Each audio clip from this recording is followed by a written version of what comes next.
Okay, we're going to just talk about a few specific episodes of the Bob Newhart Show. Okay. And by the way, if I skip any of your favorites, please feel free to jump in and add those as well. But let's start with the episode where Bob accepts an invitation to do one of his sessions on television. Do you remember this episode? Yeah, with the group. Yes. Yeah, and they all clammed up. No one said anything. And I would go to them, and they froze. The entire group froze on. I think I finally ran out of things to talk about. Do you remember the episode where Bob finds out that Emily's IQ turns out to be higher than his? That's one of my favorites. Yeah, that was. Why don't you talk a bit about that episode? A great piece of writing. Emily and I take an IQ test, and hers is higher than mine, and I'm acting very.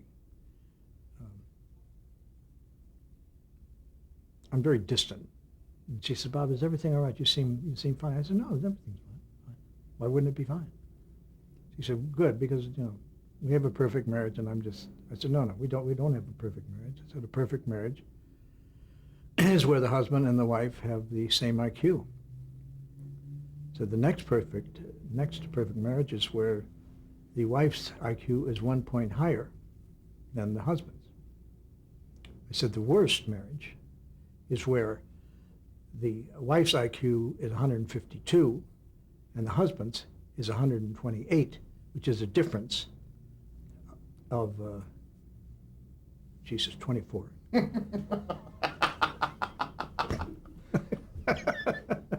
It's a great joke. Just a great piece of writing. How about the thanks? I mean, I've always said all along, the credit goes to the writers, because otherwise you got actors bumping into each other if you don't have good writing. How about the Thanksgiving episode where Bob and Howard and everybody had the all-guy Thanksgiving?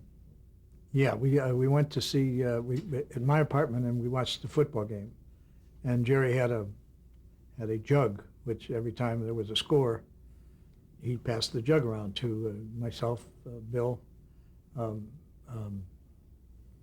Jack Riley, and Peter, and it was a high-scoring game. So at some point, I said, "Do you want to order some food?" It's known as the Moo Goo Gai Pan show. I say, "Okay, I'll call," and I swag. I go to the phone. I said, we want some Moo Goo Gai Pan." Howard, what do you want? I said, "Moo Goo Gai Pan. More Moo Goo. More Goo Goo Moo. Jerry, goo. Here, more goo." And so finally, he said, "Yeah, oh yes. My name is Durr Hartley. Durr. D.R. Hartley." And then Emily comes back, and then all this Moo Goo Gai Pan shows up, and we don't have room for it. That's probably the most remembered episode, I think. I mean, that's the one that people seem to, aside from the last episode. That's. Well, let's talk about the last episode. Well, last episode was my wife's idea. It was in the,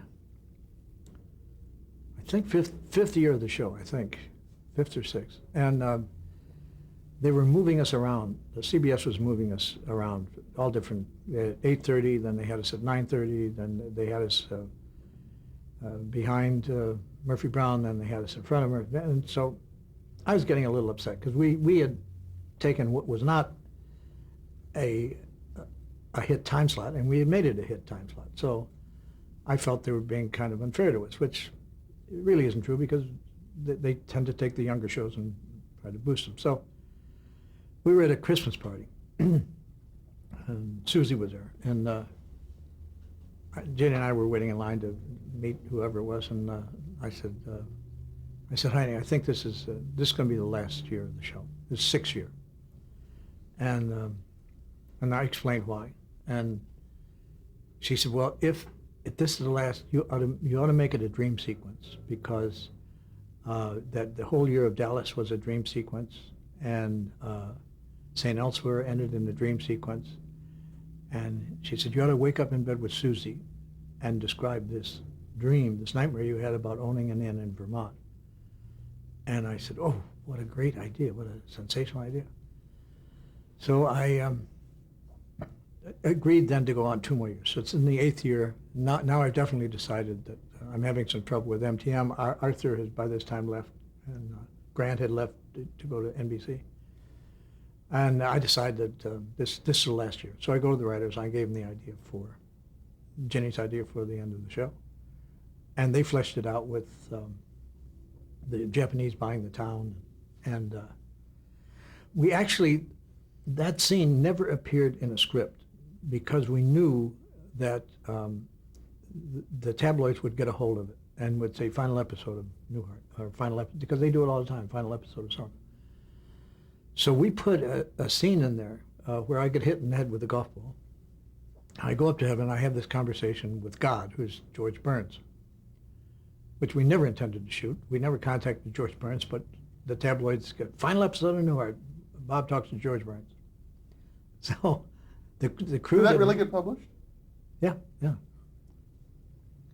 No, they didn't say George Burns. They said Bob meets God, and it's either going to be George Burns or George C. Scott, one or the other, is going to play God. So we said, oh, okay, I fell for that. I told the writers knew, of course, because they had to write it. I told the cast that morning. We rehearsed all day. Final day, the crew went to dinner, and they came back, and we said, we've added a scene. So camera A goes here, B goes here, C goes there, and just, there's your shot, and there's your shot. And just when we pull the floater, which hides the set from the audience, just start your cameras and just keep, no matter what happens, just keep going. So we brought Susie in from 2 sound stages over and snuck her in. And we put the floater in there. And they pulled the floater away. And the audience recognizes the bedroom set. And they start applauding. They started applauding even before they saw Susie or myself. They started applauding. They recognized the bedroom set. And we were apprehensive. We didn't know how it would be received, because St. Elsewhere was received negatively, because people were saying, we devoted all our time to this show and cared about these people, and now you're telling us a dream, but then when we got the audience reaction, we said, that's it. No, that's it. Got to go with that. And because we were able to refer to another show. Well, we're going to get to that, to the second Newhart show. Oh, that's right. That's right. I think of them as the same show. Same show. Well, in essence, you made them the same show by that last final beat. But talk about the final episode of the Bob Newhart show. Final episode of the Bob Newhart show was Oklahoma, I think. I call it Oklahoma because I think every time somebody would start to well up, we'd sing Oklahoma. Oklahoma, where the wind comes sweeping down. I was fine. During the day, there was some sniffling, and people were kind of avoiding talking about it, and anything like that. I went out after we'd finished the Oklahoma song, and I started to say, as I had said, every show, ladies and gentlemen, what I think the best cast in television, I'd like to bring them out now. And I started to say it, and I couldn't get it out. I realized I wasn't going to be saying that anymore. This is the last time I was ever going to be saying to this cast, this is the finest cast in television. So it was quite emotional. What precipitated the decision then to bring the show to an end? It was my decision. The CBS approached us. They wanted to go on for another year. I always wanted to go off a year too early rather than a year too late. I've seen shows that stayed on a year too long, and and suffered and lost a lot of their luster because of. You begin to run out of ideas, and you begin to say, "Didn't we do that? We did that script." No. That was with a cat. This is with a dog. It's totally different. So, all right. Now, wanted to make reference to, before we go to the other show, just how ingrained your character and the characters from that show were in our consciousness. Talk about the appearance that you and Marsha Wallace made in 1994 on Murphy Brown in your characters from the Bob Newhart show. I got a call to do Murphy Brown, and Marsha was.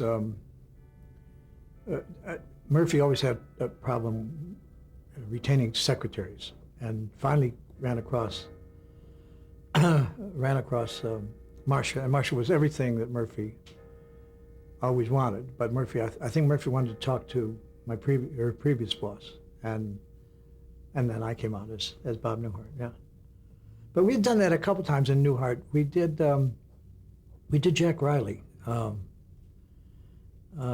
Emily and I Mary and I were going to a marriage counselor or a psychologist, I think. And as we're coming in, Jack Riley is leaving, and he's Mr. Garland. He said, "What are you staring at, dummy?" You know?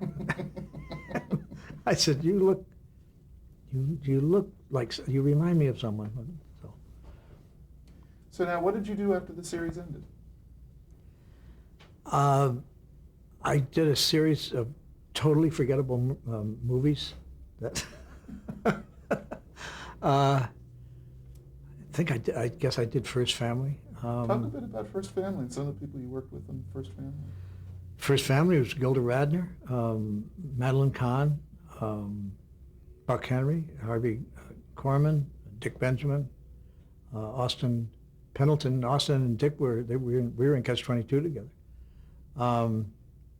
Written and directed by Buck Henry.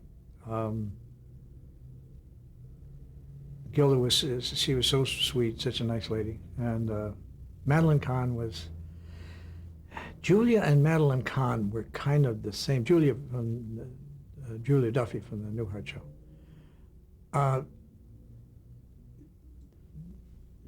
They came at it from a different direction, and you'd go like, "Where are you going? I don't know where you're going."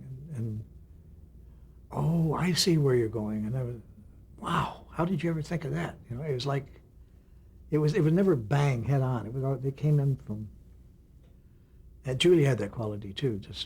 I remember we did one show on Newhart that I was doing a fundraiser, a marathon show, and I was trying to get everybody. And I'm a Jerry Lewis kind of thing, and stay up 48 hours, whatever it is, until. And so I'm bleary-eyed, and I bring Julie on, and she does an up-tempo Old Man River, which I've never seen done in my life. It was hysterical. It was a peppy. "Old Man River, that old man river, he must know something, he don't say nothing, just keeps rolling, keeps up." She was priceless. Well, let's talk about the Newhart show. Okay. Now, you'd had 3-4 years off at this point from your last series. Yeah. Were you? I left. Were you eager left, to get back into a series? I knew I was going to. Yes, I knew when I left the Bob Newhart show that I was going to come back in another show because I love the medium. I understand it and I love it. And I love it more than movies. And it's much closer to stand-up because with a live audience, the reaction is there. You don't have to wait 6 months to find out what. You mentioned First Family. I thought it was going to be. I thought it was going to be going to film festivals all the next year, just con and accepting all these awards. And then it came out, and nothing happened. But I mean, it was great fun to do, great people to work with. It didn't mesh somehow. It didn't all come together. So anyway, I was in Seattle. I was doing a week at I think a Paramount Theater in Seattle with my wife, and we were sitting in the cafeteria, and employees would come in and guests would come in. And in the back of my mind, I knew I was going to come back to television. So I thought, this would make a good, this would be like the Bob Newhart show, only in a different venue. You've got the guests that you have to be nice to. They're the equivalent of the group. No matter what they say, I have to agree with them. And then you have the employees, which was Emily back at the house and Bill Daly, and he had that. So I called up Artie again, and I said, I think I'd like to come back to television. I think it's 4 years that I've been away. And he said, okay, but don't tell anyone. So he called Bud Grant, who was president of programming, of entertainment at CBS, and he said, I'm not sure, I'm not promising anything, but he said, I think I may be able to talk Bob into coming back to television. So Bud said, oh, okay, all right, okay. So Artie put me together with Barry Kemp. And Barry and I sat, I explained this idea, and he said, we had several meetings. He said, how would you feel if it were, instead of a hotel in Seattle, a chain, how would you feel if it was like Vermont?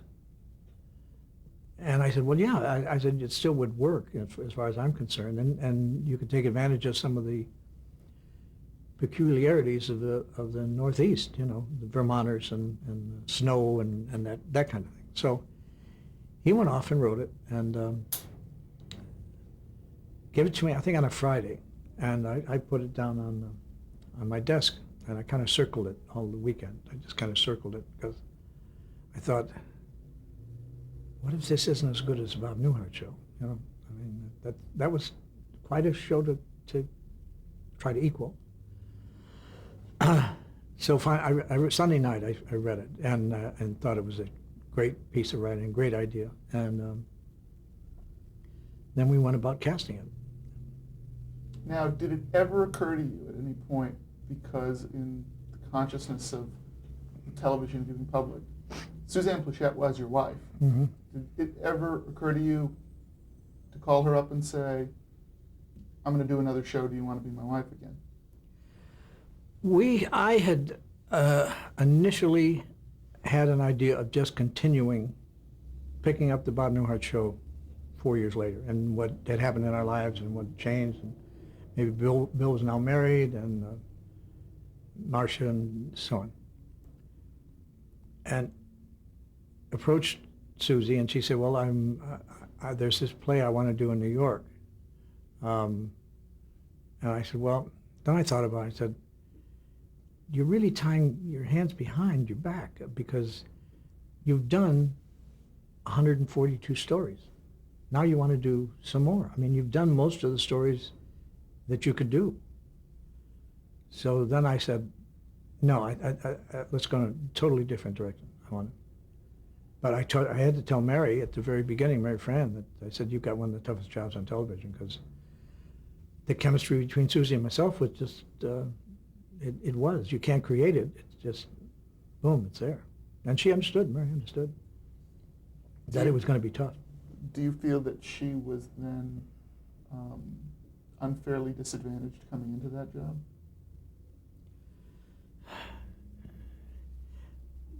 Well, in a way, but she was aware of it. She knew she was going to be compared to Suzanne, but that would mean never doing a television show again. Talk about the difference then between your character from the Bob Newhart show and your character in Newhart.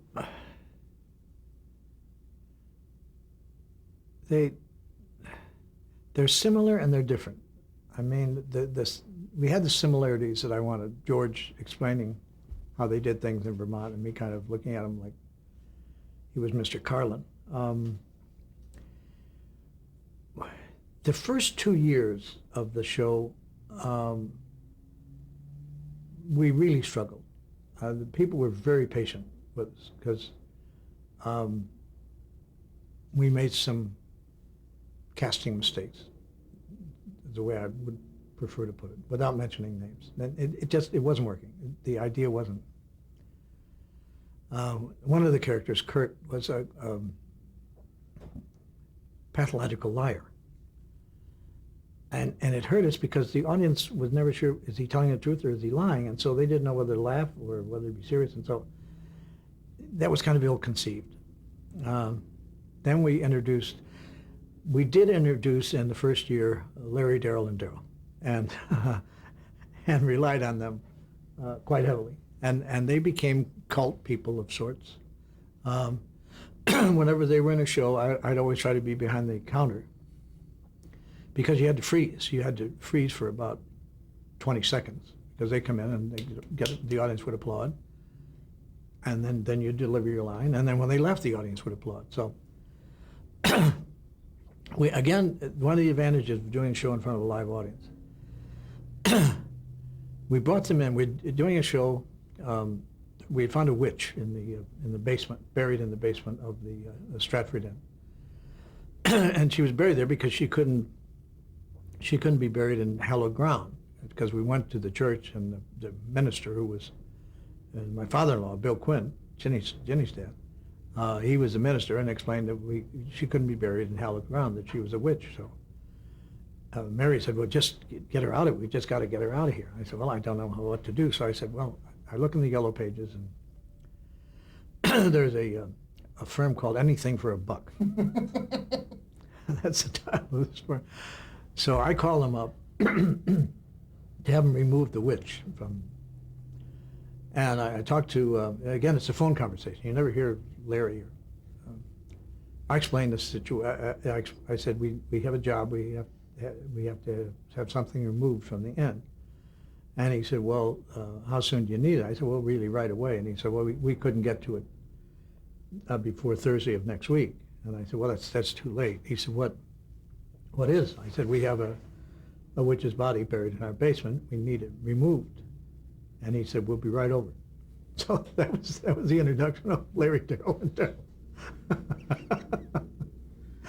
Now, who conceived of Larry, Daryl, and Daryl? The writers? I don't know if Barry did.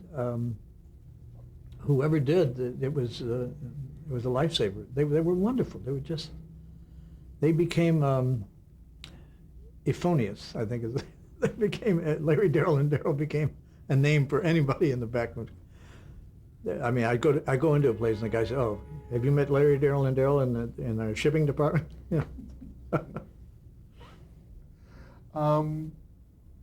Talk about the difference between your relationship with Mary Fran on the Newhart show as opposed to your relationship with Suzanne Plachette on Bob Newhart. Well, Mary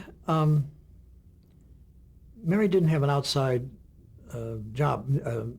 Emily was a teacher, and Mary wasn't. So her focus was pretty much on the inn and the town, and it wasn't Chicago, it was Vermont. And I always loved the shows that were indigenous to Vermont, like the witches thing. You couldn't do that in Chicago; it wouldn't make any sense. And we would do town meeting shows. People get up and just make total fools of themselves. And then we had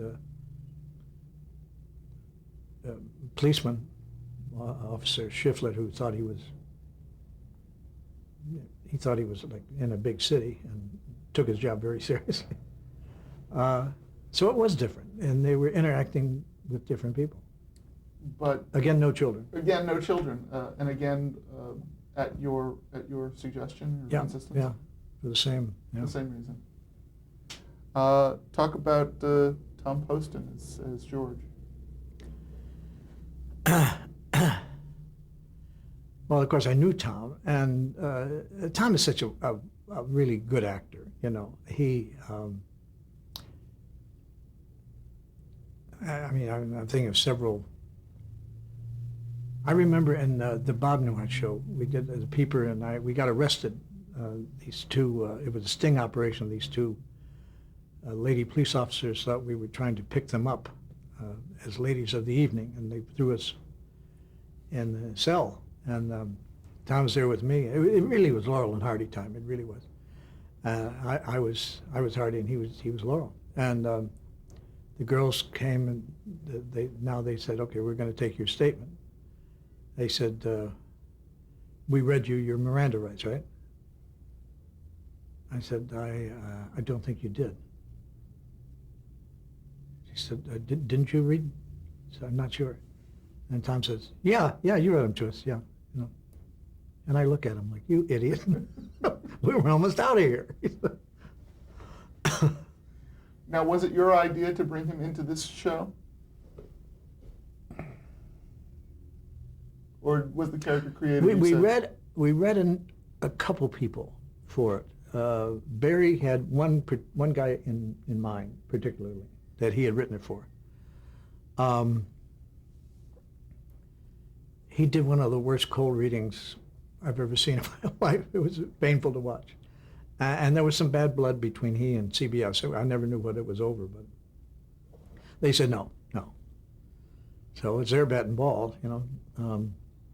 And then Tom, everyone agreed on Tom. Now, you mentioned Julia Duffy. Talk a bit about her and her character. We brought Julia in I think the second year.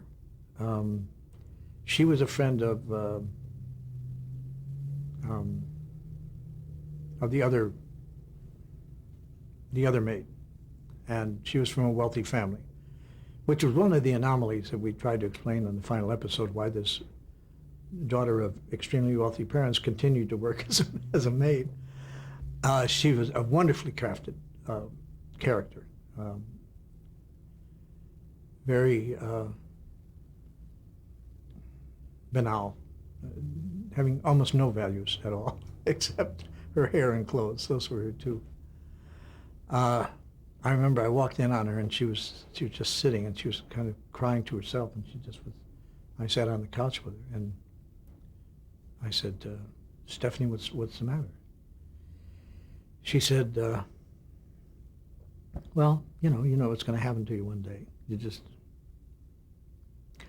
never think it will. But I guess deep down we all know that one day it's going to happen. I said, oh my God, Stephanie, what is it? Said, my hairdresser is leaving town. And I did a gasp. I did like, but it was wonderful playing to that. They were, the two of them, Peter and she, they were so wrapped up in themselves and sweaters and what the latest sweater was. They were wonderful people, wonderful.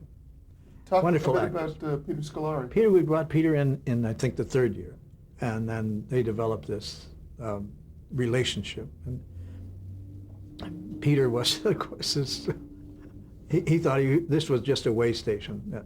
Vermont was just a way station. He was on his way to bigger and better things at the networks that he was sure of, and kept trying to jazz up the my show, which was basically an educational show.